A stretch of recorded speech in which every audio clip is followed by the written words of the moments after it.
Okay, now we're live on YouTube for now. So, welcome everyone. Thank you for joining us live, those who are here live, and those who are viewing later. Thank you for your kind attention. We're going to talk about crossing the flood. This is the title of one sutta, and it's an epitaph for entering Nibbana, becoming an arahant. So that's a high bar for most of us. It's a good bar. But we can also look at these teachings. I have several suttas on just how to make progress on the path as well. And just kind of, there's some inspiring verses too. And sometimes verses, yes, No, where are you just looking? making sure that you have, oh, yeah, I'm not sure why that missing. Okay. Okay. So sometimes verses touch your heart differently than prose, and it can be kind of inspiring or just something to contemplate. So all that said, I'm gonna do a screen share. See if I got it right here. It should come up. And we can start reading. I just put together a document. We're just going to go directly to the document. No, that's wrong. I hit the wrong one. Sorry. That's not it? Crossing the flood? Was that it? Yeah, you were showing crossing the flood. Thought I was showing that. No. Let's try again. There we go. Crossing flood. Okay. So here we have it. This is Bhikkhu Bodhi's translation from the Connected Discourses with the Devatas and from Samyutta Nikaya. And the Buddha is able to see and converse with the devas. Some people may have a sense that there are devas. There's a celestial beings is one way the devas are translated. The translation of the word deva, they're maybe like angels, or but they're more like, I think they kind of remind me more of Greek gods because they get into mischief as well as they being somewhat divine. So they're all different kind of characters that are kind of of who may be called a deva as they appear in the suttas. But most of the ones that approach the Buddha are they went to a heavenly realm because of their goodness, and they are also trying to understand further as Davis what goodness is and how to purify it more. So here is a deva who approaches the Buddha. Would you like to read that? From the one that's being Yeah, shown. yeah. Okay. Thus have I heard. On one occasion, the Blessed One was dwelling at Savatthi in Jeta's Grove, Anatrapindika's park. Then, when the night had advanced, a certain Devata of stunning beauty illuminated the entire Jeta's Grove, approached the Blessed One. Having approached, he paid homage to the Blessed One, stood to one side, and said, "How, dear sir, did you cross the flood?" "By not halting, friend, and by not straining, I crossed the flood." But how is it, dear sir, that by not halting and by not straining, you crossed the flood? When I came to a standstill, friend, then I sank. But when I struggled, then I got swept away. It is in this way, friend, that by not halting and by not straining, I crossed the flood. The Devata. After a long time, at last I see a Brahmin who is fully quenched, who by not halting, not straining, has crossed over attachment to the world. This is what the Devata said, the teacher approved. Then that Devata, thinking, the teacher has approved of me, paid homage to the Blessed One, and keeping him on the right, disappeared right there. So Evan, another translation of this, and then we can talk about the sutta. This is Ajahn Tanisaro's translation. I have heard that on one occasion, the Blessed One was staying near Sawati in Jeta's Grove, Anathapindika's monastery. Then a certain Devata in the far extreme of the night, her extreme radiance lighting up the entirety of Jeta's Grove, went to the Blessed One. On arrival, having bowed down to him, she stood to one side. As she was standing there, she said to him, "Tell me, dear sir, how you crossed over the flood." So you notice here there's a difference in gender. Yeah. And so it could be just the translator choosing a gender because it wasn't clear or for whatever reason. And I don't think all Devatas are gendered, so, they're just trying to put it into pronouns that we sometimes use today. That could be too. Some Devatas are gendered, so Whatever. yeah. So there's that, but that's not so important, is it?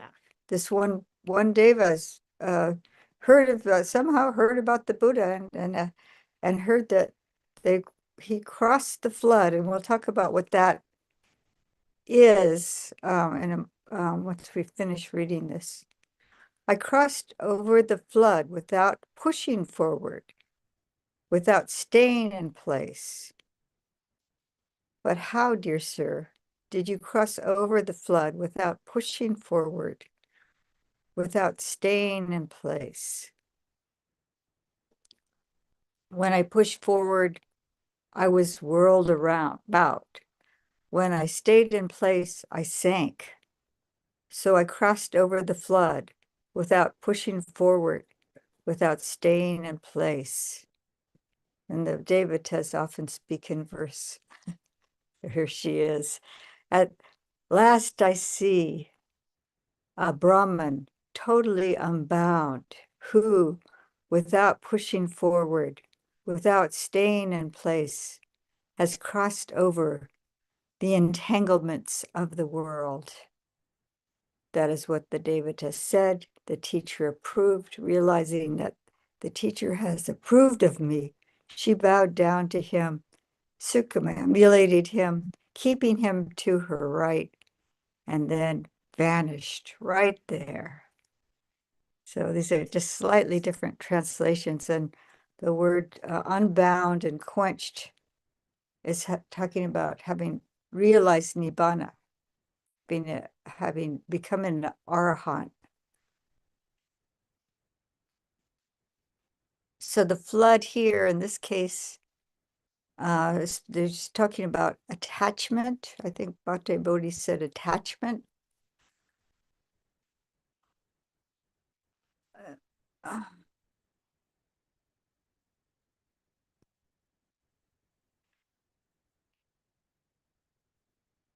and then has crossed over the entanglements of the world. Actually, do you have the Which Bhante Sujatas to look at the Pali for that? crossed? Oh, Because I didn't. this Because is Yeah, Neither so standing or there's, swimming across the flood. go down a little bit more to the verse. Neither standing nor swimming. The verse. Okay, here's So, he says crossed over clinging to the world. Oh, okay. Tinang, well, yeah, that would be so we're gonna have to put it into We see, digital but there's other suttas that actually explain what the flood is, what they're actually he's crossing over. Stickiness and staring. Attachment, greed is Yeah, stickiness. stickiness. I like that. Stickiness to the world. So being Entanglement. entangled or stuck, snared. Yeah, Sticky. yeah. Thank you, thank you. That's great. So here, this next sutta explicitly says what, and this is the Attadandasutta, and I just took an extract from this sutta.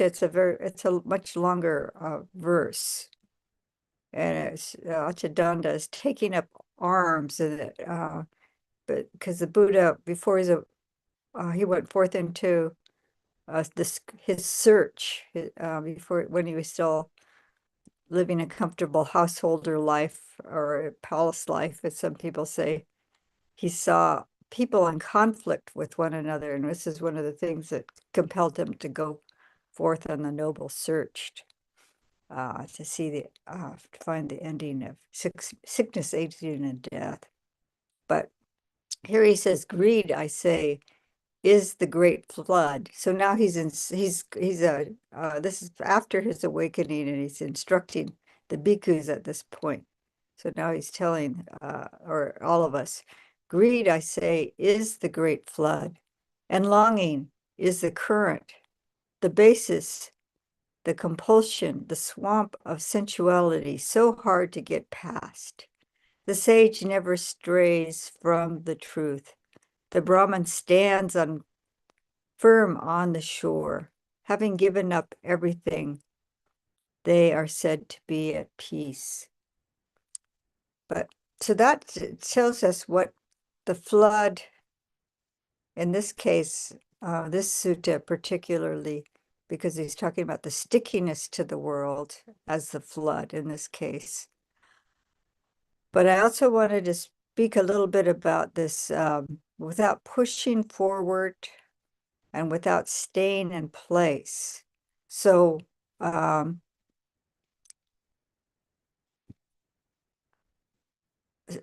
pushing forward would be striving too hard.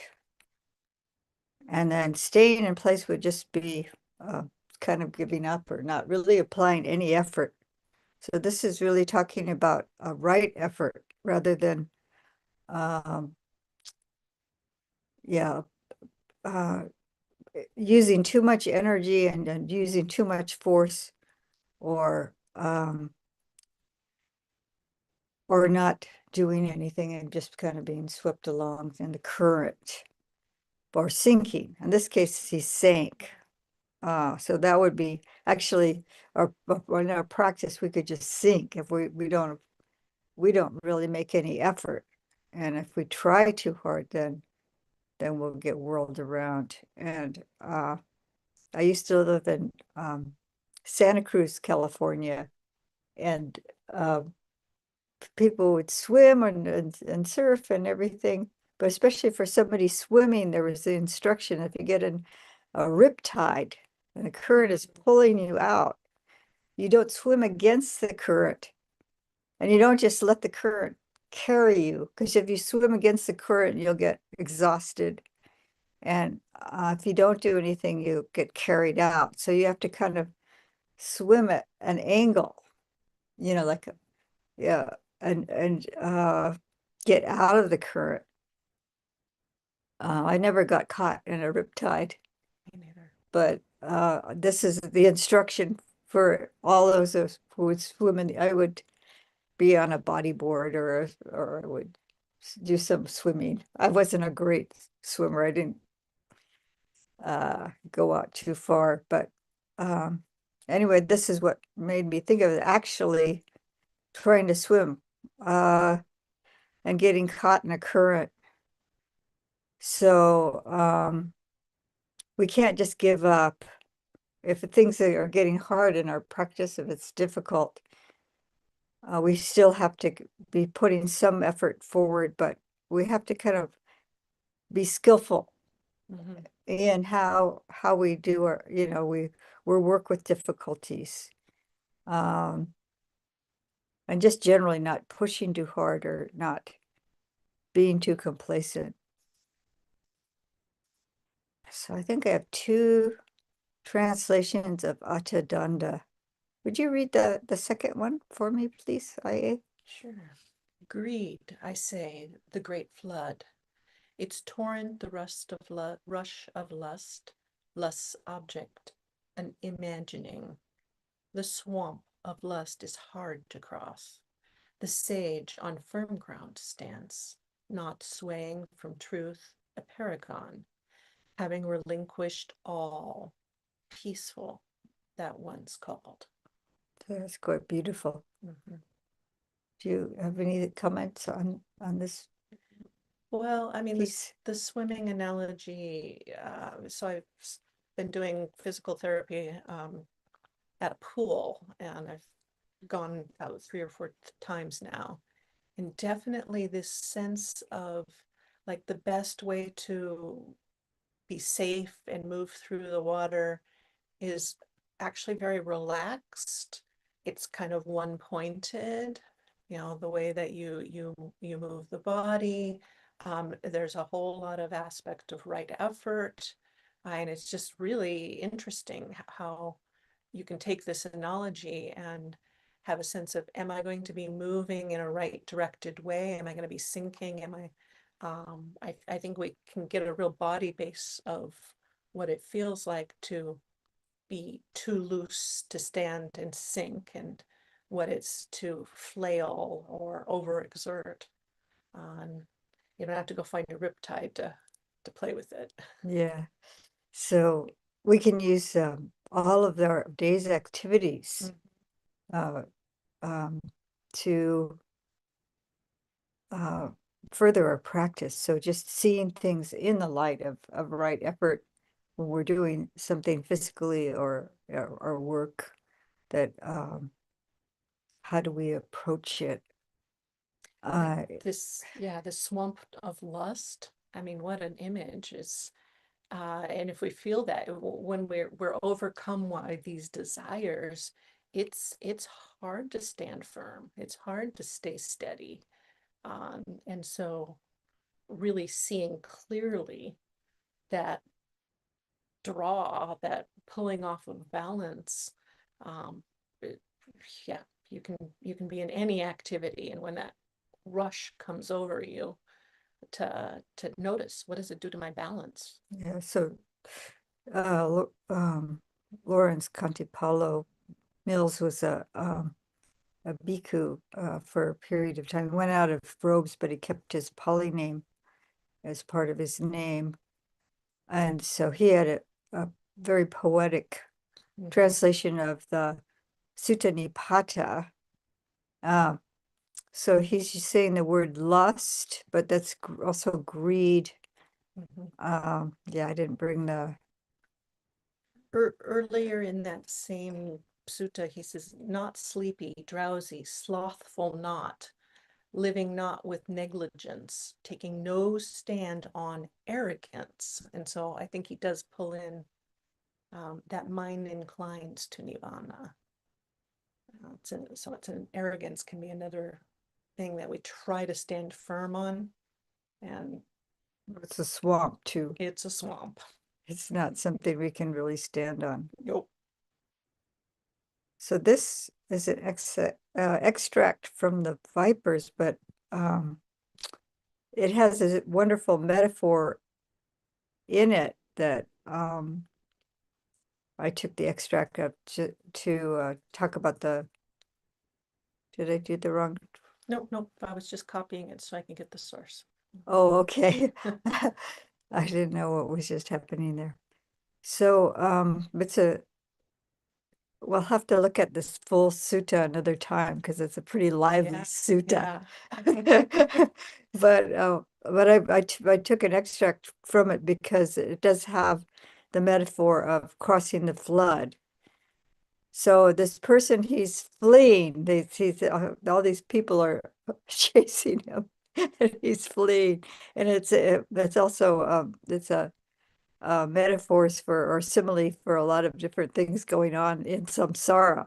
So he's fleeing, and then he sees this great expanse of water whose near shore is dangerous and fearful, and whose further shore is safe and free from danger.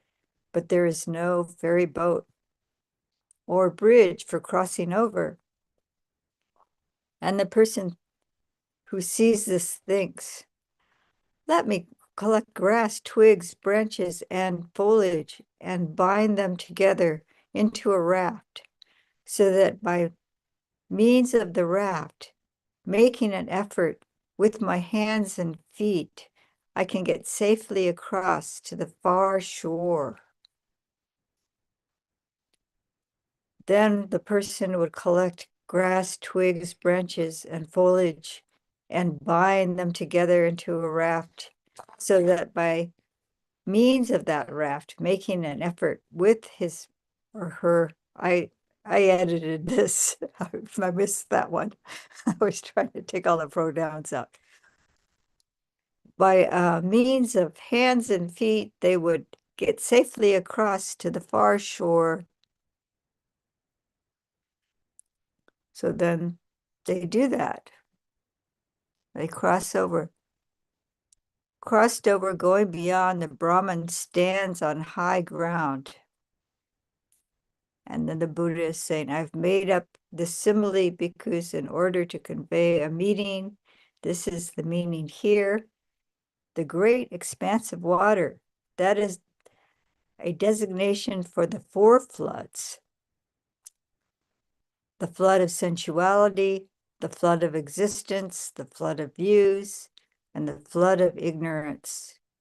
The near shore, which is dangerous and fearful, this is a designation for identity.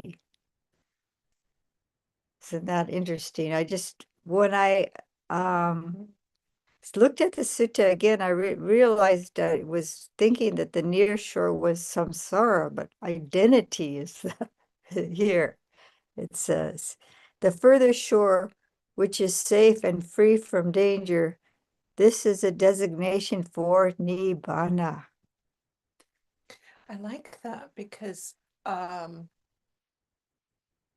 we don't leave samsara in the sense of there's a continued um, processing of the khandhas doing what they do. And we're in that realm of samsara. However, what is it that's dubious and perilous? It's that view, that identity fixation. And when that's let go of, even though the khandhas continue to exist and go through conditionality, we're extinguished. We're cool. We're cool. So, the further shore is a designation for nibbana. So Nyanaka is saying that Jumped. we can, Jumped. no, that's okay. No, but what the point is that even it doesn't mean we die Right. when we realize nibbana. Right. So the raft is a designation for the Noble Eightfold Path. That is right view, right intention, right speech, right action, right livelihood, right effort, right mindfulness, right immersion. Making an effort with hands and feet. This is a designation for arousing of energy. Crossed over, gone beyond, the Brahman stands on high ground. This is a designation for the Arahant. So this says it's Bhikkhu Bodhi's translation, but I did some editing and I changed concentration to immersion because I don't like that translation for samadhi. So that's just my maybe I should take that out because it's no longer exactly as somebody I sent it edited. Okay, thank you. Very good. Anyway, I'm not publishing this other than sharing it. So the great expanse of water is a designation for the four floods. And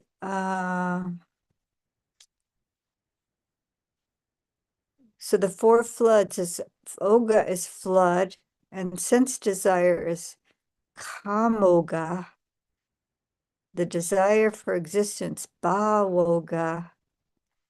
Clinging to views, Ditoga, and the flood of ignorance is Vijoga. So this is very similar to this is very similar to the asawas or the taints or like Bhante Sujata translates them as defilements, but I think that's too general. Outflows, inflows, the asawas have a number of different ways of being translated, but this is what needs to be destroyed. The asavas need to be uprooted before we can fully realize nibbana. This is so this has the addition of views here. So so that we'd have in the Anusaya. Huh? Views would be in the Anusaya. They're in the Anusaya, but Uh-huh. I'm just saying with the taints or the asavas, there's three. The three taints is kamasawa, bhavasawa, and avijasawa. So these are the three of the three taints and views. And you notice identity was the near shore. Yeah. So the identity view, we let go of identity view. The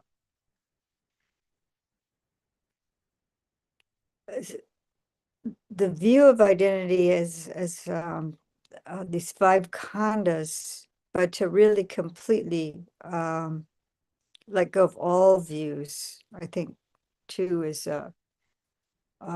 it's further on the path. And that's related to ignorance too. So I just got the Pali words for the near shore and the far shore.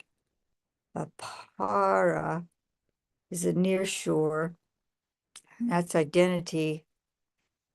And parang is an epithet for nibbana.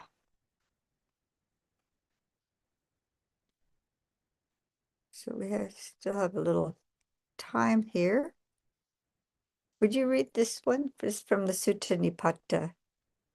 I bound a raft and made it well, said the Buddha, and with it I crossed over, went to the far shore, and dispelled the flood. Now I have no need for a raft, so rain forth, heavens, if you wish. I say, so rain forth heavens, if you wish. Sky. There's this conversation with this householder. He's a fairly wealthy householder, Dhanya, and he what are you doing? I'm just trying to You're rearranging things. Yeah. It's distracting. There we go.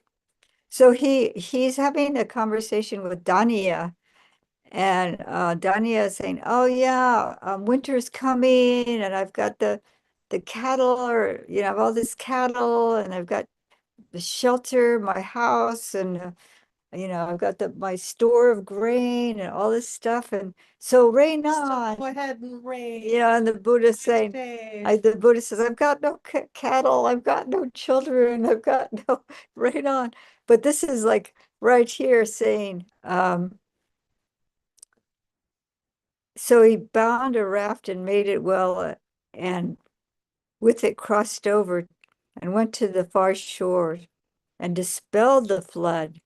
And now he has no further need for a raft. So rain on. He doesn't need anything. He doesn't even need the raft anymore. Right.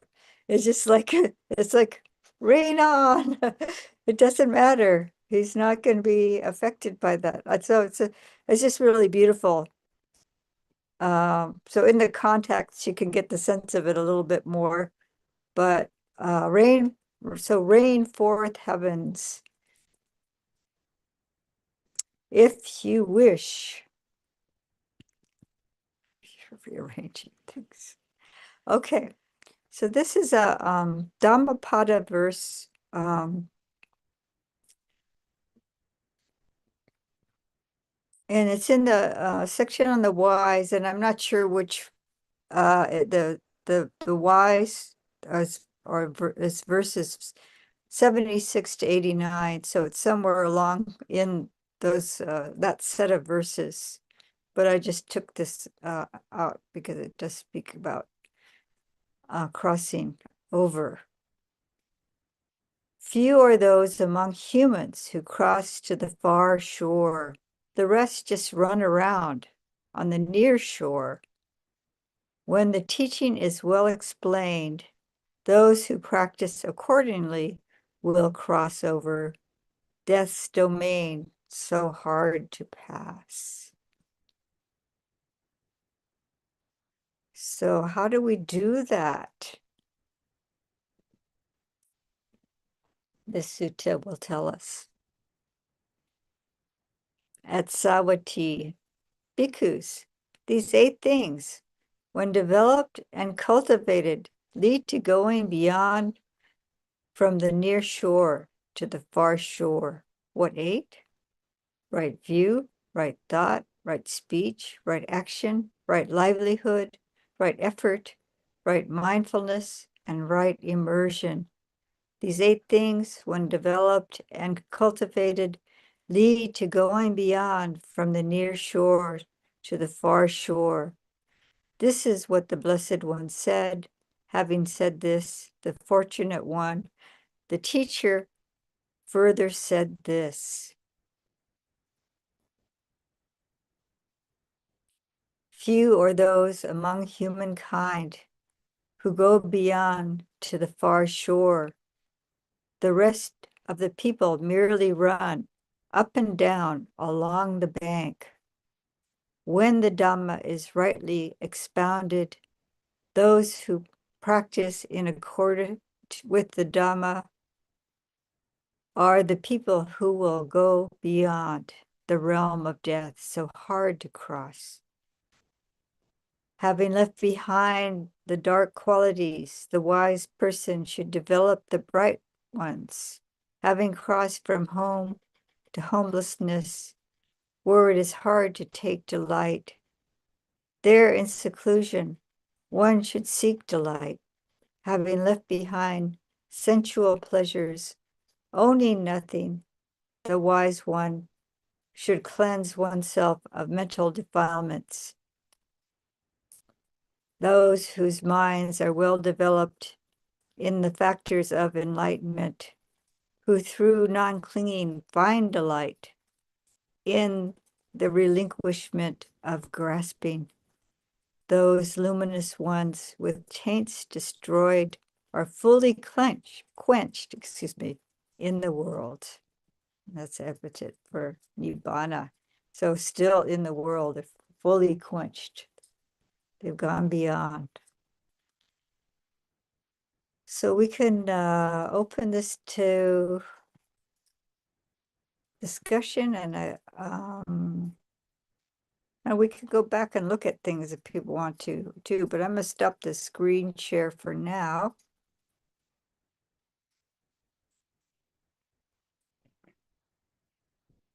So does anyone have any questions or comments?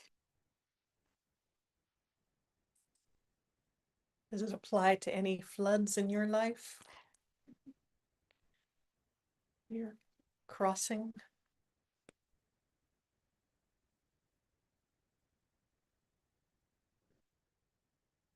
Or do you feel like you're struggling or sinking? Mhm. Or you're in the perfect jet stream, headed for Nibbana.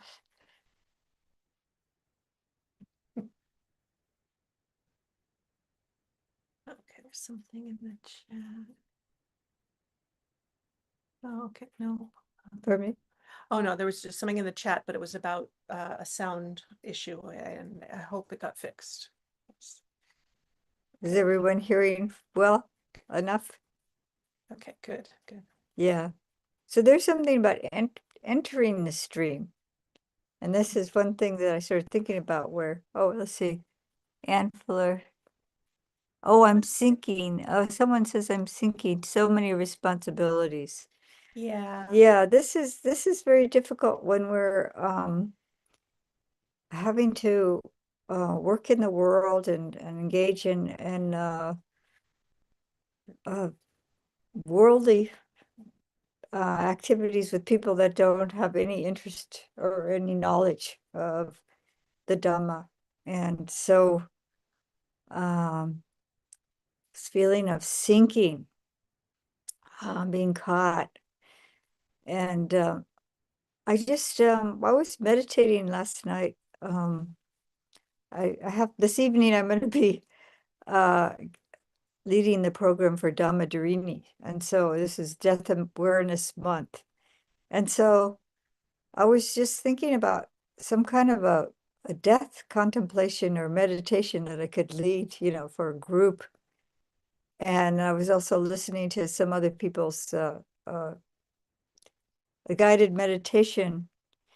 And then I was just thinking about while I was sitting there, the whole idea of relinquishment and letting go of all our responsibilities and just like when we're on the cushion and when we have our time for practice that we actually can just set it down. And so I was just thinking in my own mind, can I just let go?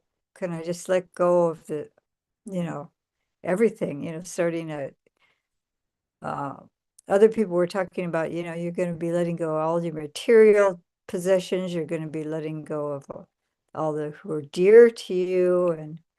But there are also the burdens and the responsibilities and all this that we will let go of when we pass away. But I was sitting there and I was thinking, just sitting here, we can let go of those things. Just sitting. For at least for a period of time, just saying to ourselves, this is my 20 minutes, or this is my half hour, or how many minutes we set aside. I mean, everybody can at least have 20 minutes twice a day, I think, um, should be able to. Um, or I woke up early, really early in the morning, so I just kept I was trying to go back to sleep, but couldn't for quite some time. So I just kept thinking about letting go of the burden, even the burden of this body, the trying to keep this body going and maintained, and healthy, it's like, it's such a burden. Uh, so just, but just for the time I'm laying there resting, even letting go, of, um, all my concerns, all my and even the body itself. Can I just let go, let it be, let not be concerned about it. And it's a there was being like well the teachers I listened to, this was the idea of that letting go process was preparing for death, but this is also how we can just be at ease in our lives too when we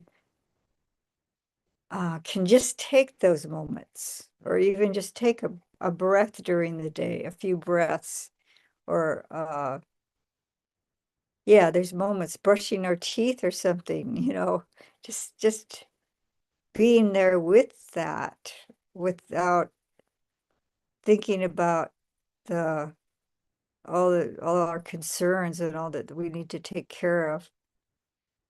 And it maybe also be like that swimming you were talking about, just how do we, like navigate in the world with our responsibilities and just being there with each aspect throughout the day of what we need to be doing. Just, I don't know what kind of uh, occupation or what concerns or how many things. I know that feeling when you feel like you don't have enough time to care for everything, but what I'm taking care of now, I take care of well. What I'm doing right now, I do fully. And it's a challenge when you have like kind of a stack of things that need to be done and a lot of things calling your attention. So, but I think the more we can do that, it seems like you were about to say something, but the more we can do that, um, the more easeful we will be and we'll feel like we're sinking. Yeah, yeah. Example, we have less than 2 weeks to migrate the websites to a new host or Basadi Vihara's website. Poof. And so there's that sinking sense of like my tech skills are not what they used to be. And, technology's moved along. And so, I put out a plea and I called someone who's helped before, and we spent a couple hours last night, starting the process. It's not done. But even when we began the call, the person I called said, "Oh, okay, well, so we're going to approach this with equanimity, right?" So that's They're a practitioner, so yeah, practitioner. And so that's when we have all these responsibilities, it's so good to have Kalyanamita who have some alignment where as we approach the responsibilities, we have that same kind of value sense.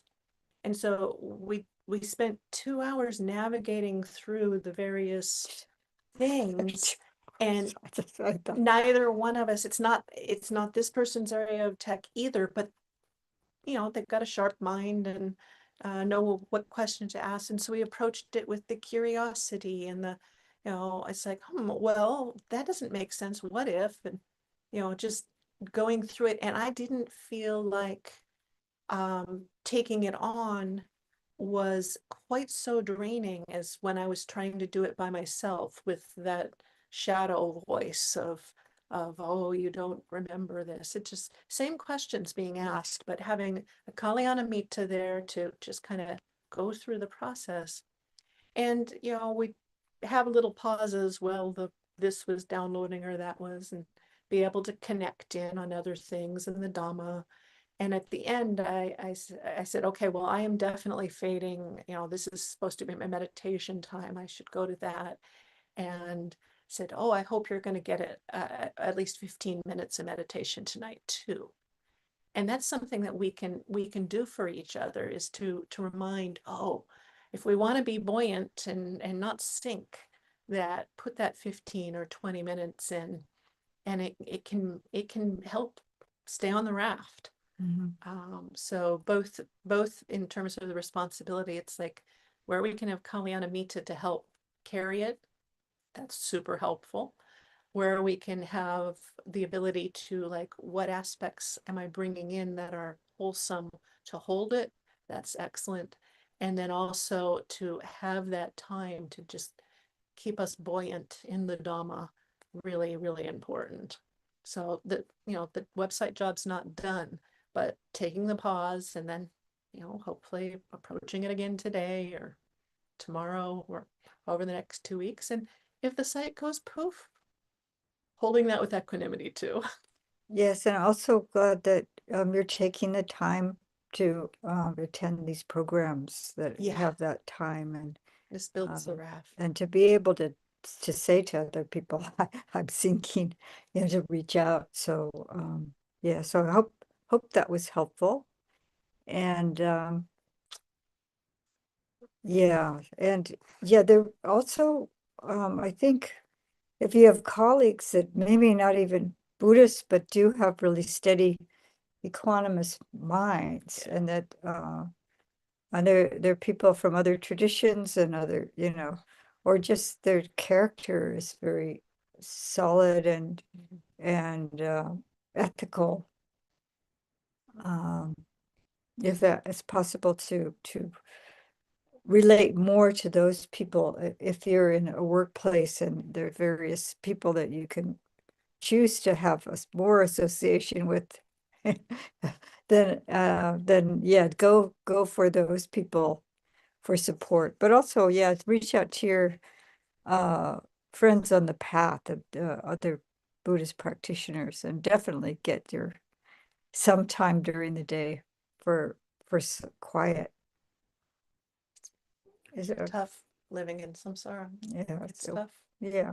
We're all running around on this shore, and We don't, yeah, well, we're gonna just keep building the raft.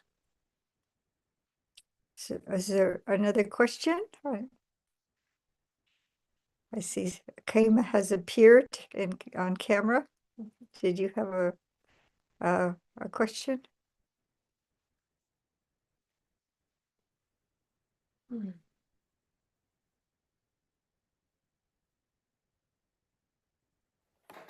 Hello. Hi.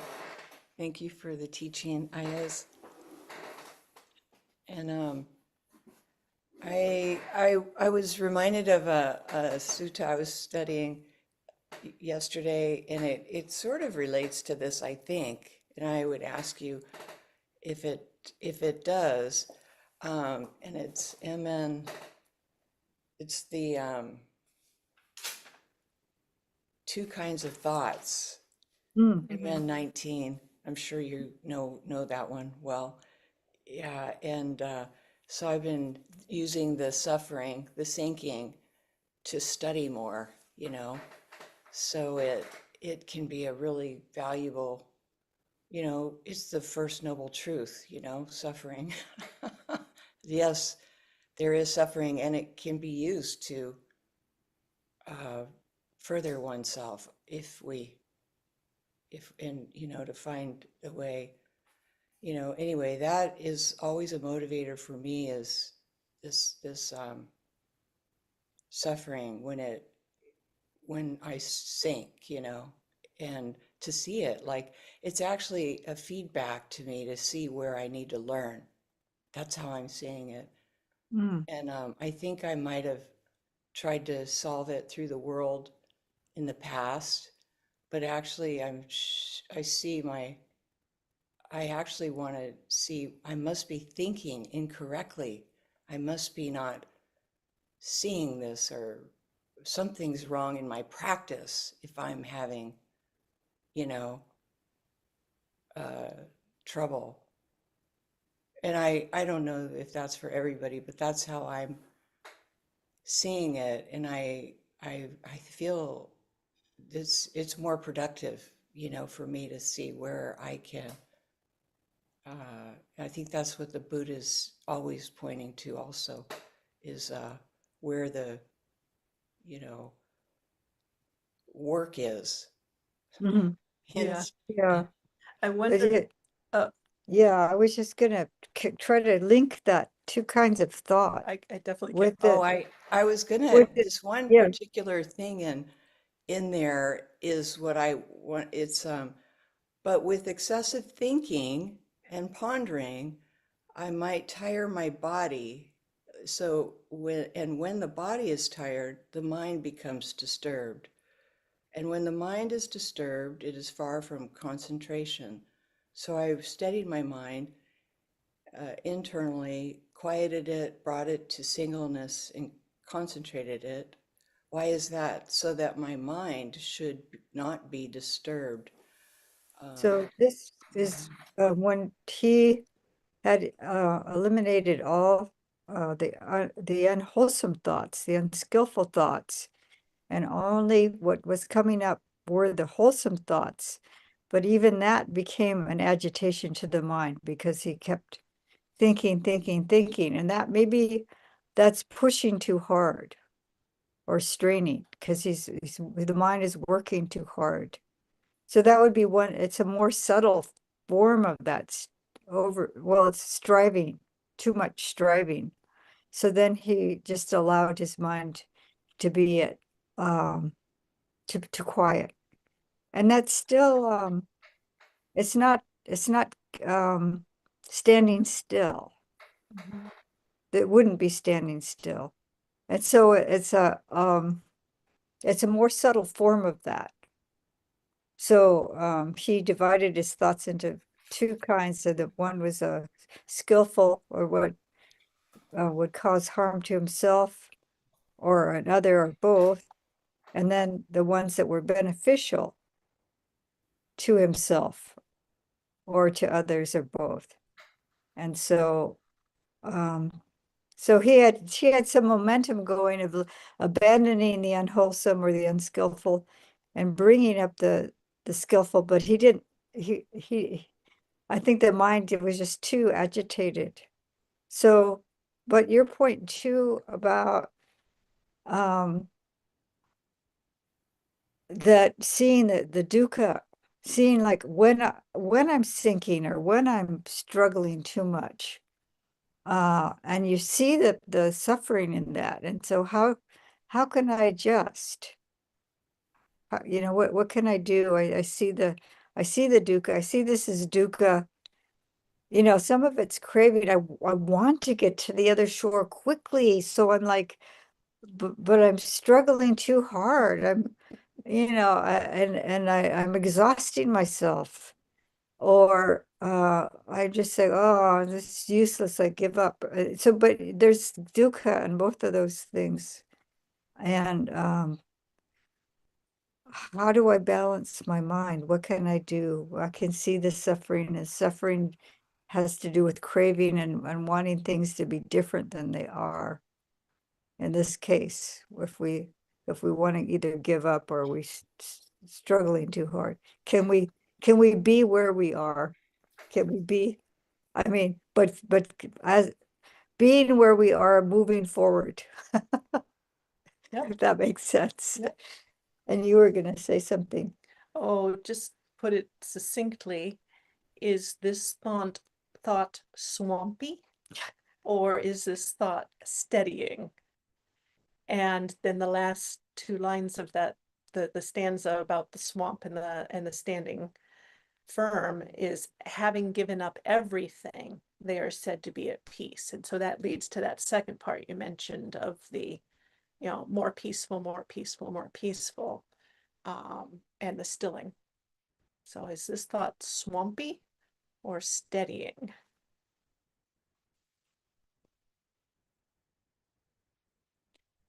Amber, do you have a question or comment?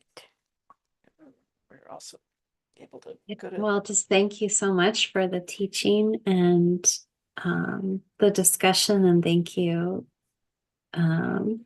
to Anne and Kema too for your questions, because I got a great deal out of that. And yeah, so thank you so much. I'll just say that I am feeling, yeah, I have a lot of work to do to build my raft, and it's nice to be able to do that with amongst the Sangha. So thank you. Oh, you're welcome. And thank you for mentioning building the raft, because I think this is where most of us are crafting our raft. You're in good company. So the Noble Eightfold Path is it's a lifelong process for most of us. And then when it starts out as a mundane path, and then it becomes a super mundane path when we start entering the stream with our raft and heading in the right direction. Paddling with our hands and feet. Yes. Yeah. So Yeah, so thank you for mentioning that beautiful raft that we're all probably in the process of crafting. So we can end with the paying homage to the Buddha Dhamma Sangha. And if you want to stay on, if they, ask other questions afterwards, you're welcome to stay on After the live After we- stream goes. after we end the live stream.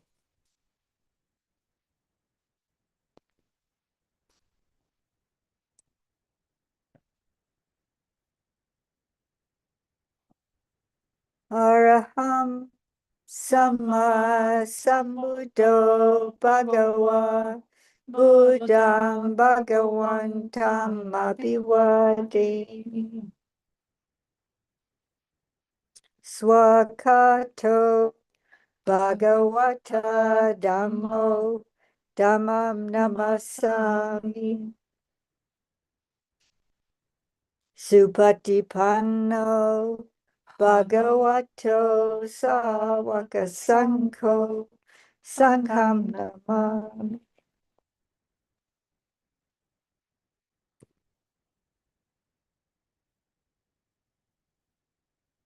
So we will end the live.